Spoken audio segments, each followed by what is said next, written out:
도이치모터스 주가 조작 사건에 대해서 무혐의 처분을 했습니다만 서울고법에서 재수사 결정을 했잖아요. 네. 중앙지검으로 다시 보내지도 않고 본인들이 직접 하겠다는 거 중앙지검 이창수 지검장을 못 믿겠다는 거거든요. 그러면 일단은 자존심이 많이 구겼죠. 그리고 지금 디올백을 갖다가 명품이 아니다, 파우치다 이런 논란이 있었는데 디올백 하고 나서 샤넬백이 오고 있잖아요. 엄청나게 부담스러울 거예요. 제대로 수사가 안 됐다는 걸 상징적으로 보여주는 모습들이거든요. 지기현 부장판사에 대해서 민주당이 하는 것들을 보면 네. 이제 뭐 검사 정도는 이제 뭐 바람 앞에 등불처럼 언제든지 꺼질 수 있는 존재로 만들 수가 있으니까 이제 민주당이 만약 집권을 한다면 네. 사법부도 저렇게 겁박을 하는데 검사들이야 뭐 대번에 징계나 그리고 감찰을 통해서 굉장히 압박을 하겠죠. 그러니까 그 험한 꼴을 당하지 않고 빨리 떠나야 되겠다고 이런 압박을 느낀 것 같습니다. 김건희 무혐의 종결 이창수 중앙지검장 돌연 사의. 네. 어제 거의 저녁 시간쯤 이 퇴근 시간 무렵에 들려온 소식입니다. 이창수 중앙지검장이 조상원 4차장과 같이 이 사의를 표했다라는 겁니다. 말씀드린 것처럼 제가 이 탄핵 소추가 됐었지만 돌아온 지 한 2달쯤 됐다라고 말씀을 드렸는데 돌아온 지 2달 만에 갑작스럽게 다시 사의를 표했다라는 거죠. 그럼 대체 왜 사표를 낸 것이냐라는 겁니다. 이걸 좀 볼까요? 이 지검장은 한국일보와의 통화에서 어느 한쪽에 치우치지 않고 사건 처리를 해왔다고 생각을 했는데 그 책임을 물어서 탄핵까지 당하니 정신적, 육체적으로 참 많이 힘들었거든요. 라고 이유를 얘기했다라는 거죠. 더불어서 조상원 4차장 이렇게 얘기했습니다. 들어보고 오시죠. 탄핵에서 저희 8대 0으로 해서 저희 무고함이 밝혀졌잖아요. 네. 그러니까 이제 어느 정도 무고함은 밝혔고 중앙지검에 와서 또 이제 어느 정도 4차장 사는 그동안 이제 제가 없었기 때문에 다시 어느 정도 궤도에 올려놓고 이제 그 시점이 어느 정도 이제 마무리 안착이 됐다고 생각해서 결정을 한 겁니다. 네. 지금 보면은 이 이창수 중앙지검장도 그렇고요. 조상원 4차장도 그렇고 공통적으로 얘기를 하는 게 지금 탄핵으로 인해서 내가 너무 힘들었다. 나는 제대로 했다고 했는데 탄핵을 당하는 마음이 심적으로 심신이 좀 피폐해졌다라고 지금 얘기를 하고 있습니다. 이승훈 변호사님 어떻게 들으셨어요? 일단 뭐 탄핵으로 좀 힘들긴 했을 거예요. 또 관심도 이목이 집중됐고요. 근데 앞으로 발생할 일들이 더 많지 않겠습니까? 도이치모터스 주가 조작 사건에 대해서 무혐의 처분을 했습니다만 서울고법에서 재수사 결정을 했잖아요. 네. 중앙지검으로 다시 보내지도 않고 본인들이 직접 하겠다는 거 중앙지검 이창수 지검장을 못 믿겠다는 거거든요. 그러면 일단은 자존심이 많이 구겼죠. 그리고 지금 디올백을 갖다가 명품이 아니다, 파우치다 이런 논란이 있었는데 디올백 하고 나서 샤넬백이 오고 있잖아요. 엄청나게 부담스러울 거예요. 제대로 수사가 안 됐다는 걸 상징적으로 보여주는 모습들이거든요. 그리고 저번에 전주지검에서 이창수 지검장이 문재인 전 대통령에 대한 수사를 했잖아요. 너무 어거지로 무리하게 수사를 했다라고 하는 것과 관련해서 감찰을 받을 수도 있고요. 네. 또 도이치모터스 수사 관련해서도 이원석 검찰총장에게 제대로 보고를 안 했다라고 하는 논란이 있었어요. 그래서 이 부분도 감찰이 제기될 수 있기 때문에 아마 지금 6.3 대선에서 이재명 후보가 당선될 가능성이 높다고 보고 도망간 거 아닌가. 앞으로 특검을 대비해서 차라리 변호사 개업해야 되겠다 하는가.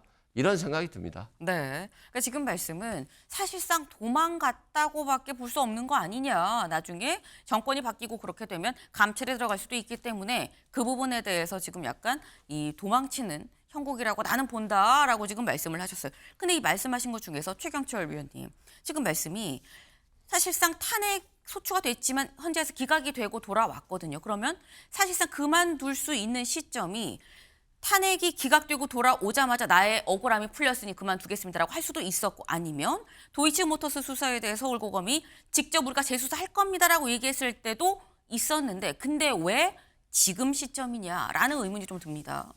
뭐 탄핵이 기각되고 난 뒤에 뭐 나머지 일이 좀 있었겠죠. 그 나머지 업무를 마무리한 뒤에 물러나려고 생각했던 것 같은데 또 그것보다는 다른 환경적 요인에 대한 압박감을 느꼈겠죠. 이게 네. 사실 저는 뭐 검찰 경찰도 출입해봤지만 이게 검사장하고 차장 검사가 동시에 사표를 내는 건 저는 처음 본 것 같은데 사실 뭐 야구나 축구로 따지면 시즌 중에 네. 감독하고 코치가 그쵸. 동시에 이 팀을 떠난다는 건데 그러면 그 팀은 사실 와야 됐다. 그 시즌을 포기하는 건 아니냐. 이 정도로 사실 1번과 2번이 떠나버리는 것과 같은 것인데 이만큼 압박감이 컸다는 거였죠. 사실 뭐 요즘 지기현 부장판사에 대해서 민주당이 하는 것들을 보면 네. 이제 뭐 검사 정도는 이제 뭐 바람 앞에 등불처럼 언제든지 꺼질 수 있는 존재로 만들 수가 있으니까 이제 민주당이 만약 집권을 한다면 네. 사법부도 저렇게 겁박을 하는데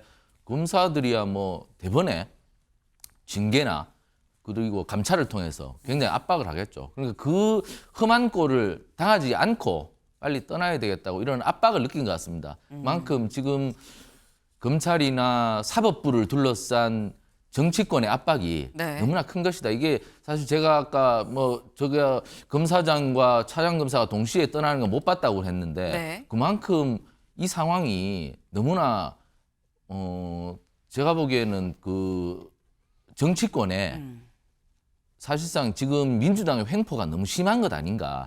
사실 이 검찰 공무원인 직업 공무원인데 네. 정치적 중립성을 가져야 하는데 이렇게 된다면 누구나 정치적 중립성을 잃어버리고 정권에 아부하는 그러한 공무원들만 만약에 양산을 하게 된다면 국민의 기본권은 앞으로 어떻게 될 것인지 참 걱정이 되는데 참 낯선 장면이고 보기에 참 흉한 장면이라고 볼 수 있겠습니다.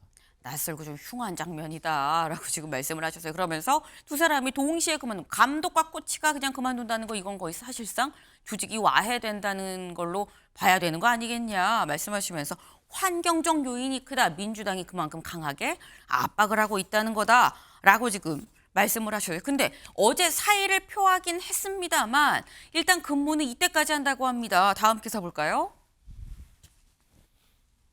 네, 이창수 조상원 겉으론 건강상 사이 말 못할 사정 있었나? 네, 말 못할 사정 있었나라는 거가 대체 뭘까를 우리가 지금 얘기를 한 거죠. 그냥 겉으론 건강상 사이였었는데, 근데 근무를 하는 시기를 보니까 6월 2일까지만 딱 근무를 하더라라는 겁니다. 이승훈 변호사님, 6월 3일이 대선이에요.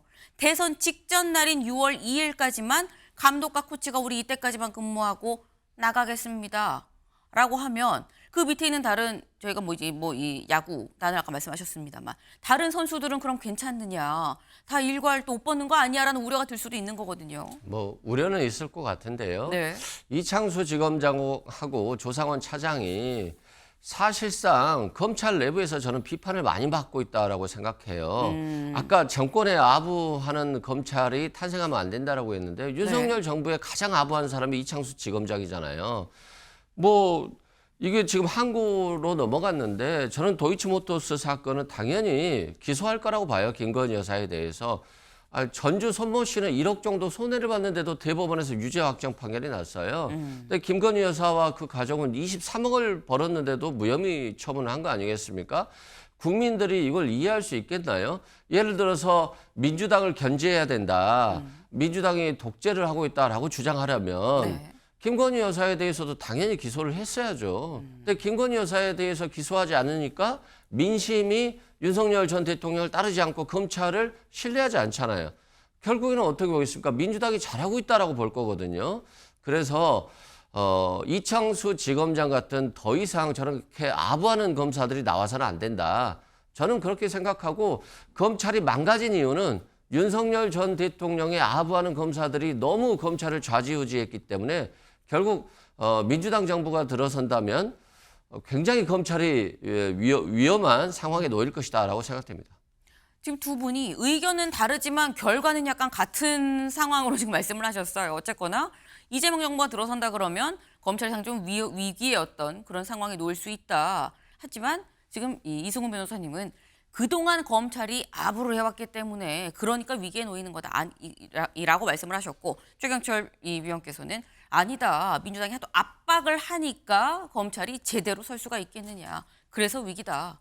이래저래 위기는 위기다라는 데 또는 이 부분에 대해서는 공감을 좀 같이 하신 것 같다.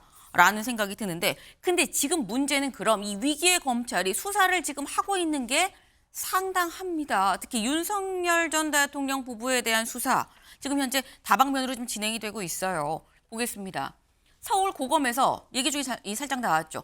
도이치모터스 주가 조작 사건 관련해서 재수사하기로 결정을 했죠. 그리고 중앙지검에서 현재 명태균 씨 관련한 공천 개입 의혹 수사를 하고 있고 재산신고 누락 의혹도 이 수사를 하고 있습니다. 그리고 또 하나 지금 이제 남부지검에서 건진법사 관련해서 또 수사를 하고 있다. 그럼 이런 일련의 물론 남부지검 거는 뭐 남부지검에서 알아서 한다고 하지만 일련의 이런 수사들은 어떻게 할 것이냐라는 생각이 드는 거죠. 지금 상당히 많은 수사들이 중앙지검에서도 명태균 그리고 재산신고 관련해서도 진행되고 있는데 이 건이 어떻게 진행될 거냐 이승훈 변호사님 어떻게 보십니까? 아마도 이창수 중앙지검장이 그만둔 이유도 저것과 관련될 거예요. 본인들이 무혐의 처분했습니다만 김건희 여사에 대한 사건들이 너무 많이 나오고 있잖아요.